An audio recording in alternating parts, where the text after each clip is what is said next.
আমি জিতে চলেছি $10,000 তাকে। আমার টাকা ও, ও, আমি একটা নিলাম। ও, এ আমার কলা। এবার রিংটা পরিয়ে দাও।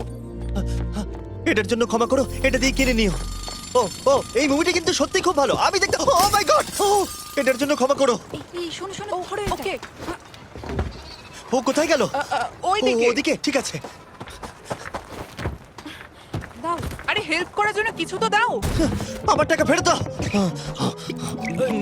আরে এটা টাকাটা দিয়ে যাও। আরে এই, আমার টাকা দাও। ধরো ওকে, ধরো ধরো। এবার কি করব? জিমি চলে এসো। তুমি শিওর? ওকে চলো চলো, ওকে ফলো করো। আরো জোরে চলো, আমার এই ব্রিফকেসটা ফেরত চাই। আরে সাবধানে। এই আমার টাকা ফেরত দাও। যাও নিয়ে নাও। এই তুমি কে? বেরিয়ে এসো। কে তুমি? কে কে কে তুমি? বেব, আমি তোমার সাথে একটু সময় কাটাতে চেয়েছিলাম। তুমি আমাকে বলতে পারতে, তাহলে আমরা ব্যাড গাইজ 2 দেখতে যেতাম। তুমি যেতে চাও? হ্যাঁ তাহলে চলো ডেটে যাই। হ্যাঁ এই দাঁড়াও, আমার